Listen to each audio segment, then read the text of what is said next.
It didn't begin with a confrontation, it began with a silence. The kind of silence that spreads through palace corridors when something has gone terribly wrong.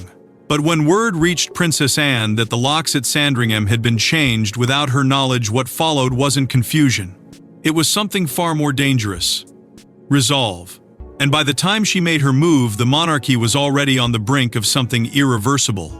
Before we go deeper into what this really means for the royal family, make sure to subscribe so you don't miss a single update. At first, the whispers were easy to dismiss. Staff at Sandringham House had reportedly noticed small irregularities, subtle changes that, on their own, meant nothing. A door that no longer opened with the same keycard. A corridor suddenly restricted.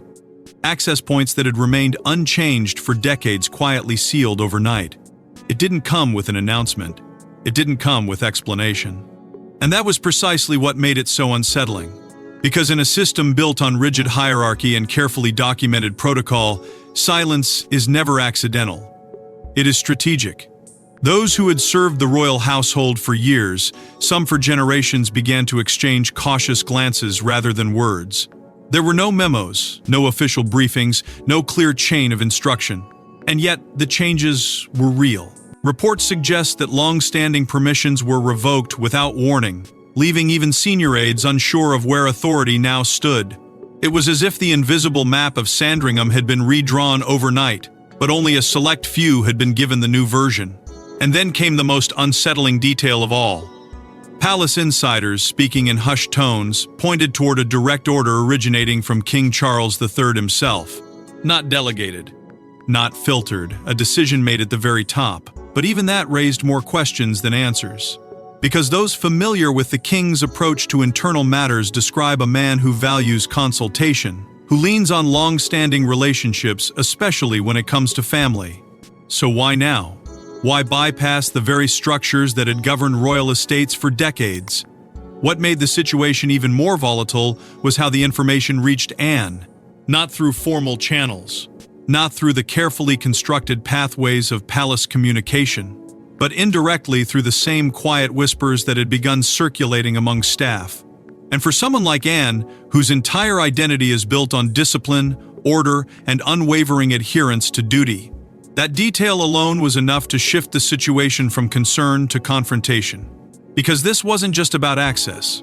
It wasn't just about security. It was about something far deeper, something that touched the very core of how authority is exercised within the monarchy. Those close to the inner workings began to speculate. Was this a precaution? A response to unseen risks? Or was it something else entirely, an assertion of control at a time when control itself felt uncertain? The tension didn't erupt immediately. It lingered. It tightened. It moved quietly through conversations that never fully formed, through glances that said more than words ever could. And at the center of it all was a single, unspoken realization. This decision had crossed an invisible line, not publicly, not dramatically, but internally, where the real power of the monarchy has always resided. Because within those walls, every action carries weight, every deviation from protocol signals intent, and every unanswered question creates space for something far more dangerous than conflict doubt. And once doubt enters a system built on centuries of unspoken trust, it doesn't simply fade away, it spreads. Slowly, until someone decides to confront it. But what seemed like a procedural change quickly revealed itself as something far more personal, because Sandringham wasn't just a residence. It was a symbol, and someone had just redrawn the lines of power. Long before the current tensions, Sandringham House stood as more than a royal retreat. It was the private heartbeat of the monarchy. A place where decisions were made quietly, where alliances formed, and where legacy was preserved beyond public scrutiny. But now, that sanctuary had become the center of an unfolding power struggle. For generations, Sandringham existed outside the visible machinery of the crown. It was not bound by the same structures that governed official residences, nor was it subjected to the same layers of oversight. It belonged to the sovereign personally, a rare and powerful distinction that transformed it into something far more intimate and far more sensitive. This was where the monarchy stepped away from ceremony and into reality, where conversations unfolded without record, where tensions were managed without witnesses, and where the future of the royal family was often shaped in ways the public would never see. It carried a weight that could not be measured in acres or architecture. It was tradition in its purest form. The quiet Christmas gatherings that defined continuity, the private discussions that determined direction, the unspoken understanding that within these grounds, the rules were different. Even those who served the institution understood that Sandringham was not just another estate, it was a sanctuary, a place where the monarchy could exist not as a spectacle but as a family navigating power, duty, and survival. And for Princess Anne, that distinction mattered more than most. She had long been seen as one of the few who truly understood the balance between personal space and institutional responsibility. Sandringham, in many ways, represented that balance. It was one of the last places where hierarchy softened, where roles blurred just enough to allow honesty. A neutral ground, a safe ground, or at least it had been, because its meaning was inseparable from the legacy of Queen Elizabeth II. For decades, the late Queen had maintained Sandringham as a symbol of continuity, something steady in a world that constantly shifted around the monarchy. It was where she returned not just out of habit, but out of necessity. A place that grounded the institution in something deeply personal, even as it carried the weight of national identity. And those who understood her approach understood this as well. Sandringham was never meant to be controlled. It was meant to be preserved. But that understanding now felt increasingly fragile. Reports began to surface quiet at first, then harder to ignore, suggesting that the internal structure surrounding the estate had started to shift.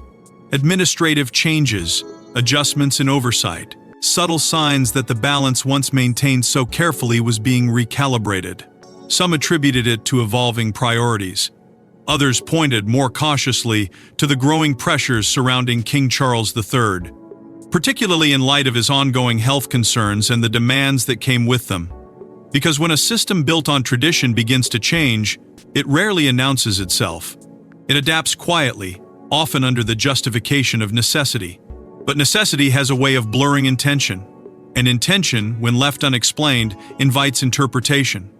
Was this simply a matter of modernizing an aging structure?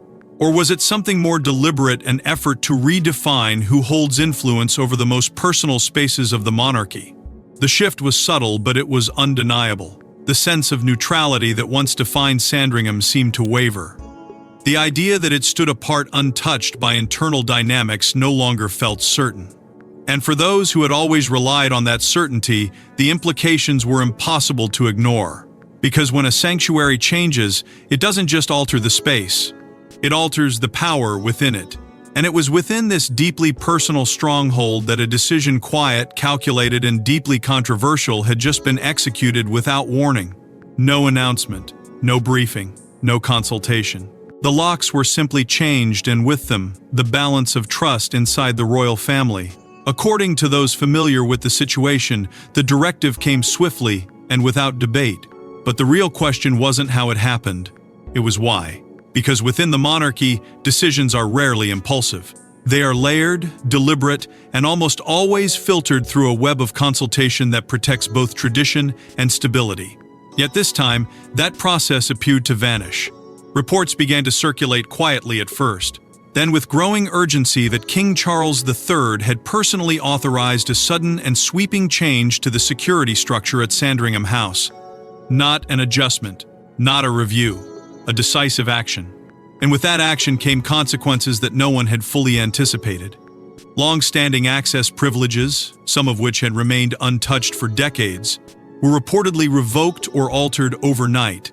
Doors that once symbolized trust now required permission. Spaces that had always been open to certain members of the family were suddenly restricted. It was a shift that didn't just affect movement, it affected meaning. Because in a system where access is power, even the smallest restriction carries a message. And that message, whether intentional or not, was unmistakable. Something had changed. What made the situation even more volatile was who had not been included. Princess Anne, a figure synonymous with discipline, protocol, and unwavering loyalty, was reportedly absent from the decision entirely. No consultation, no warning, no acknowledgement. And for those who understood the inner workings of the monarchy, that absence spoke louder than any official statement ever could. Because Anne was not simply another member of the family, she was a guardian of its structure. To exclude her was not just unusual. It was, as some insiders described, highly irregular. That phrase began to echo through palace circles, gaining weight with each retelling. Highly irregular, a deviation from the norm, a break in the pattern that had defined royal decision-making for generations. And as those words spread, so did speculation. Because in an institution built on continuity, irregularity is never taken lightly. It demands explanation. And when explanation doesn't come, it invites something far more dangerous: interpretation. Some began to look beyond the decision itself and toward the influences surrounding it. Whispers pointed toward inner circles, toward those whose proximity to the king had grown increasingly significant in recent years. Among those names, one surfaced more often than others: Queen Camilla. Not in accusation, not in certainty, but in suggestion. Because influence within the monarchy is rarely declared, it is felt. And when decisions begin to reflect shifts in that influence, even the quietest voices start to take notice. At the same time, another layer of concern began to emerge, one tied not to personality, but to circumstance. The pressures surrounding Charles's health, the weight of leadership during a period of personal vulnerability, the need to maintain control in a system that depends on stability. Some interpreted the decision through that lens, seeing it not as an overreach, but as a response. A move to consolidate authority at a time when authority itself felt fragile.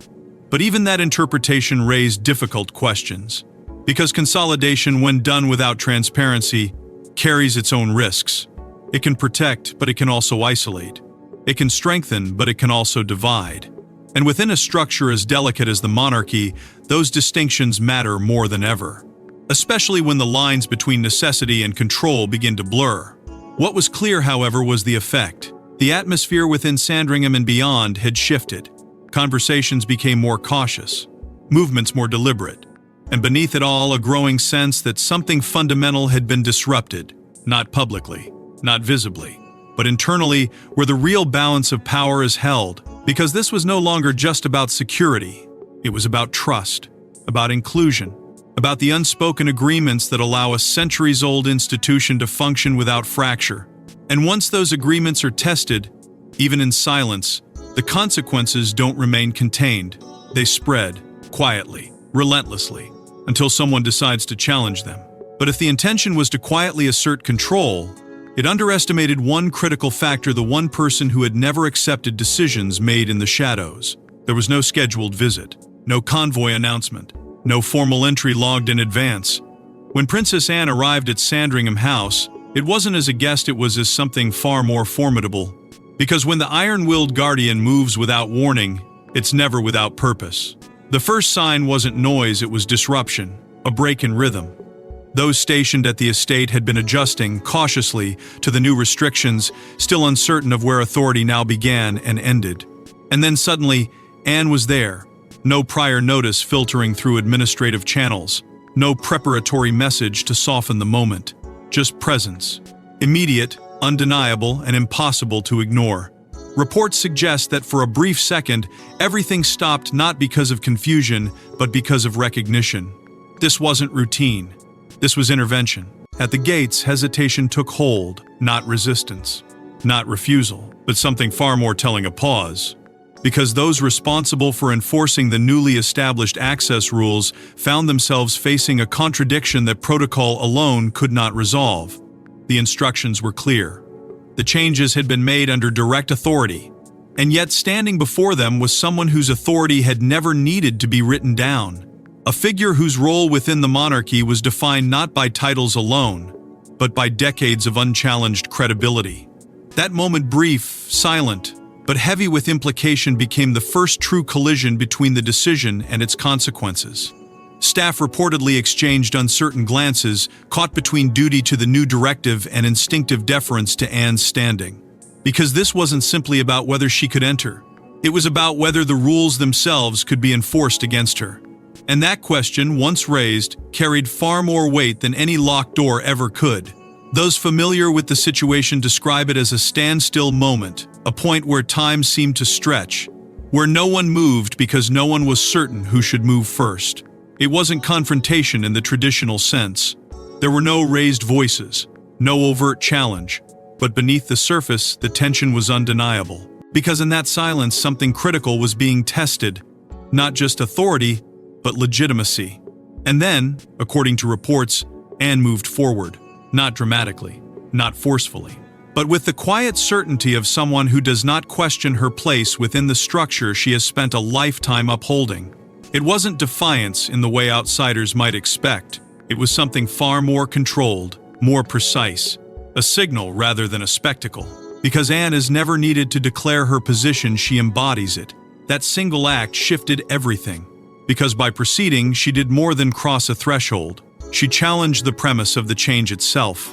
The idea that access could be redefined without acknowledgement. The suggestion that long-standing structures could be altered without consequence. Her arrival became more than a reaction, it became a statement. A reminder that within the monarchy, authority is not only exercised, it is recognized.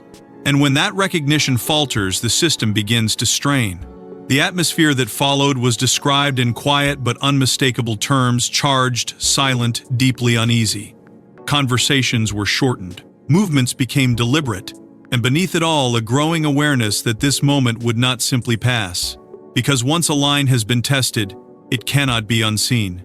And once authority has been questioned, it demands resolution. What had begun as a quiet administrative decision was now something far more visible, far more fragile. Not publicly, not in headlines, but internally where the monarchy's true balance is maintained. And that balance was no longer stable. Because Anne's arrival had done something the original decision had failed to anticipate. It had forced the issue into the open, where it could no longer be managed in silence. And in that moment, the issue was no longer about locks or access. It had become a direct confrontation over authority, legacy, and the rules that govern both. What was said behind those doors may never be fully known, but those familiar with the exchange describe it as one of the most direct confrontations in recent royal memory.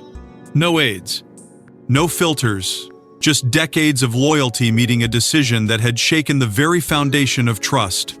Inside that private space, away from the careful choreography that usually defines royal interactions, something far more raw began to surface. Reports suggest that Princess Anne and King Charles III faced each other not as sovereign and subject, but as siblings bound by history that now seemed to be pressing in from all sides. Because this wasn't simply a disagreement over procedure. It was a confrontation over principle, over the invisible rules that had governed their world for decades. And for the first time in a long time, those rules had been broken. Those familiar with the tone of the discussion describe it in careful but revealing terms. Firm, controlled, but unmistakably confrontational. There were no outbursts, no loss of composure. But beneath that restraint was something far more powerful, a quiet intensity that carried the weight of everything left unsaid over the years. Anne, by all accounts, did not need to raise her voice. Her challenge lay in the clarity of her position. The absence of consultation, the bypassing of established process, the decision to act unilaterally within a system that had always depended on collective understanding. And that challenge, according to those who have observed similar moments in the past, would not have been delivered lightly, because Anne is not known for impulsive reaction. She is known for precision, for choosing her words carefully and delivering them with purpose. Which is why the very act of confronting the king in this way carried significance far beyond the immediate issue. It signaled that something deeper had been disturbed, something that could not simply be ignored or quietly corrected. On the other side, Charles was not just responding to a sister.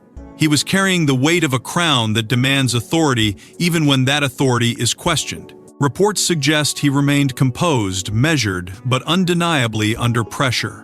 Because his position in that moment was not simple. It was layered with competing forces: responsibility to the institution, influence from those within his immediate circle, and the undeniable reality of his own circumstances. The strain of leadership, the demands of continuity, the need to assert control while maintaining unity. And within that tension, the conversation began to stretch beyond the immediate issue of Sandringham.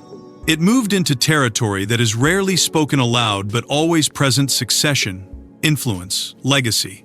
The unspoken question of who truly safeguards the monarchy when its foundations are tested. Because while Charles holds the crown, figures like Anne represent something equally powerful: continuity without compromise. And when those two forces collide, the outcome is never simple. What made the moment even more profound was the history that stood between them. This was not a new relationship.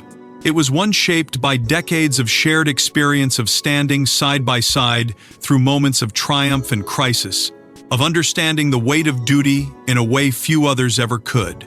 That shared history did not soften the confrontation. It intensified it, because it removed the need for explanation. Each understood exactly what the other represented, and exactly what was at stake. Yet for all its intensity, the exchange did not end with resolution. There was no clear outcome, no immediate reversal, no definitive agreement. Instead, what remained was something far more subtle: a shift, a recalibration in tone, a recognition that the balance within the monarchy had been disturbed, and that restoring it would require more than a single conversation. Because moments like this do not conclude neatly. They echo. They linger. They reshape the way decisions are made, the way authority is exercised, the way trust is rebuilt or not. And as the doors eventually opened and the conversation ended, what followed was not closure but consequence. But while the conversation may have ended behind closed doors, its consequences were already beginning to ripple far beyond Sandringham. By morning, the atmosphere had changed. Not visibly but unmistakably. Because in the world of the monarchy, shifts in power are rarely announced. They're felt. And after Anne's intervention, something had quietly begun to move beneath the surface. What had been contained within the walls of Sandringham House was now echoing outward, touching the unseen mechanisms that keep the institution functioning. Reports suggest that within hours, internal discussions began to take on a different tone. Not louder, not public, but sharper, more deliberate. Senior aides, those tasked with maintaining continuity, were said to be revisiting the very frameworks that had allowed such a decision to occur without consultation. Because the issue was no longer confined to a single action, it had exposed a vulnerability within the system itself. There was no formal acknowledgement of concern. There never is. But subtle signals began to emerge. Administrative processes that had been taken for granted were suddenly under quiet review. Decision-making pathways once considered stable were being examined with renewed scrutiny. It wasn't about reversing what had been done. Not immediately. It was about understanding how it had been done. And more importantly, how it could be prevented from happening again without oversight. Within these quiet recalibrations, another development began to take shape, one that carried its own weight within the monarchy's delicate balance. Reports indicate a growing alignment between Princess Anne and Prince William. Not through public gestures or formal declarations, but through something far more telling: shared perspective. A mutual understanding that the strength of the institution lies not in unilateral authority, but in structured continuity. And when that continuity is disrupted, it must be restored not through confrontation, but through control. This alignment, though subtle, did not go unnoticed. Because within the monarchy, influence is rarely defined by position alone. It is shaped by proximity, by trust, by the quiet exchanges that determine how decisions are guided before they are ever announced. And as Anne's presence began to ripple through those inner circles, there were indications again, quiet but significant, that certain advisory voices were beginning to fade from prominence. Not removed, not openly challenged, but distanced. Their influence softened, their role less central than it had been before. At the same time, a familiar language began to re-emerge within palace discussions, one rooted in tradition. References to established structures, to precedent, to the careful balance that had defined the monarchy under Queen Elizabeth II. It wasn't nostalgia, it was recalibration. A return to principles that had once ensured stability, now being revisited as a means of restoring it. Because when uncertainty enters a system built on continuity, the instinct is not to innovate, it is to anchor. And yet, beneath these adjustments, a more complex reality was unfolding. Because while some reports suggested that the original decision regarding access and security might be partially reconsidered, there was no clear reversal, no definitive correction, only movement, careful, measured, and incomplete. As if the institution itself was testing its own limits, seeing how far it could bend without breaking. This created a tension that could not be easily resolved. On one side, the need to maintain authority to avoid the perception of retreat. On the other, the necessity of preserving trust, the very foundation that allows authority to function without resistance. And between those two forces stood King Charles III, navigating a path that grew narrower with each passing moment, because this was no longer about a single estate or a single decision. It was about how authority is exercised in a system that depends on balance, how power is asserted without isolating those who sustain it, and how tradition adapts without losing the very essence that gives it meaning. The monarchy, as it has always done, was adjusting. Quietly, strategically, without spectacle, but the adjustments themselves were revealing something deeper, a recognition that the equilibrium had shifted, and that restoring it would require more than subtle change. And yet, even as adjustments began to take shape, the deeper question remained: had something fundamental already changed? Power in the monarchy rarely collapses. It shifts quietly, deliberately, and often without acknowledgement. And what began at Sandringham was no longer about a single decision. It was about who truly holds the line when tradition is tested. In the days that followed, the immediate tension gave way to something more complex, something less visible, yet far more significant. The institution did not react outwardly. There were no statements, no clarifications, no attempts to reshape the narrative in public. Instead, it did what it has always done in moments of internal strain. It adjusted, slowly, carefully, almost imperceptibly. But beneath that stillness, a quiet rebalancing was underway, and at the center of it stood Princess Anne. Her role was never defined by spectacle. It was defined by consistency, by a presence that does not waver even when everything around it begins to shift. And in this moment, that presence carried unusual weight, because what she represented was not simply authority, it was continuity. A direct line to the principles that had shaped the monarchy long before the current pressures began to take hold. And when those principles are challenged, even subtly, figures like Anne do not respond with noise. They respond with stability. That stability began to influence the broader structure in ways that were difficult to measure but impossible to ignore. Conversations within the institution started to reflect a renewed emphasis on what some quietly referred to as the old guard. Not as a rejection of change, but as a reaffirmation of boundaries. A reminder that evolution within the monarchy must never come at the expense of its core identity. Because once that identity begins to blur, the institution itself risks losing the very thing that sustains it. At the same time, the position of King Charles III appeared increasingly complex. Not weakened, but constrained.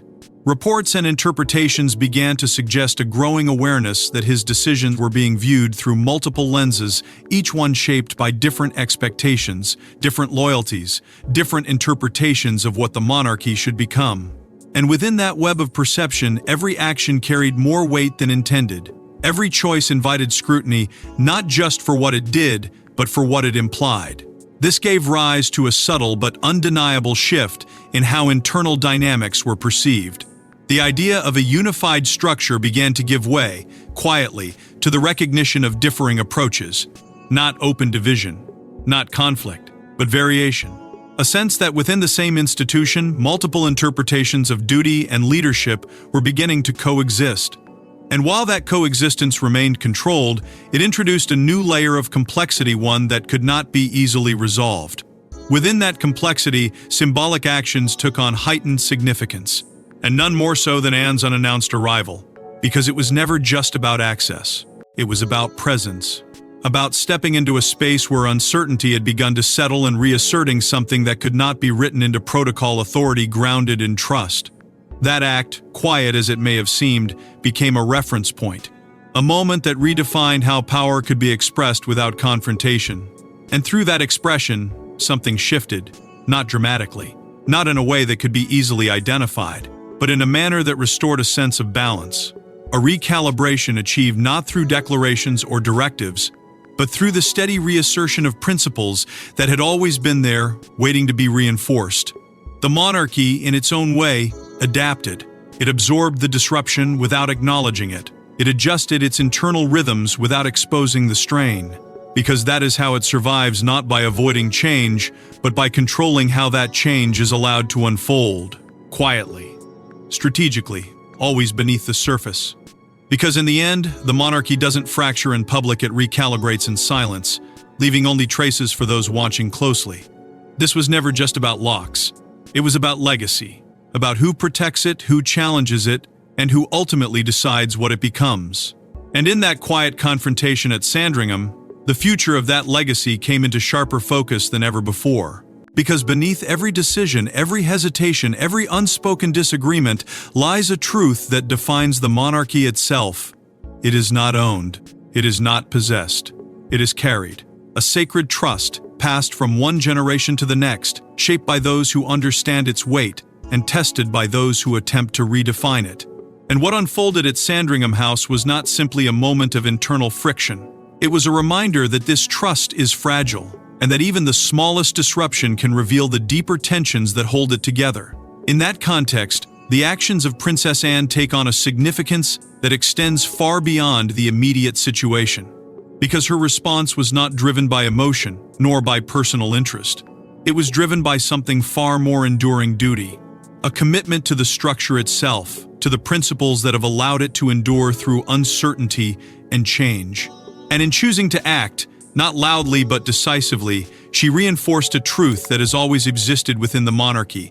Convenience does not define it. Responsibility does. Yet standing opposite that certainty was a far more complex reality. King Charles III, positioned at the center of this moment, found himself navigating a path that offered no easy resolution. Because leadership within the monarchy is never static. It must adapt. It must evolve. And yet, it must do so without severing the ties that anchor it to its past. That balance between modernization and preservation is not theoretical. It is lived. It is tested. And in this moment, it revealed just how narrow that path can become. The shadow of Queen Elizabeth II lingered throughout it all. Not as a presence, but as a standard. A quiet but undeniable benchmark against which every action is measured. Her approach, steady, deliberate, deeply rooted in continuity, remains embedded within the institution she shaped. And when that continuity is challenged, even indirectly, her influence becomes impossible to ignore. Because legacy, once established, does not fade. It endures. It guides.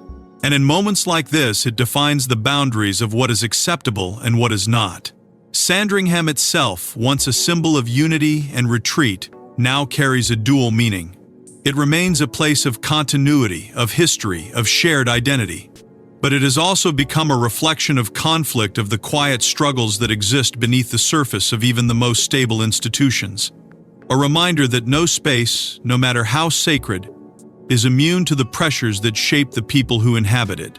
And in that duality lies its true significance, not as a setting, but as a symbol. What makes this moment so defining is not the decision that triggered it, nor the confrontation that followed. It is what it revealed: the delicate balance of authority, the unspoken rules that govern it, the realization that power within the monarchy is never absolute. It is negotiated, reinforced, and, at times, quietly contested. And when that balance is disturbed, even slightly, the consequences ripple far beyond the initial act. Because in the end, this was not a story about control.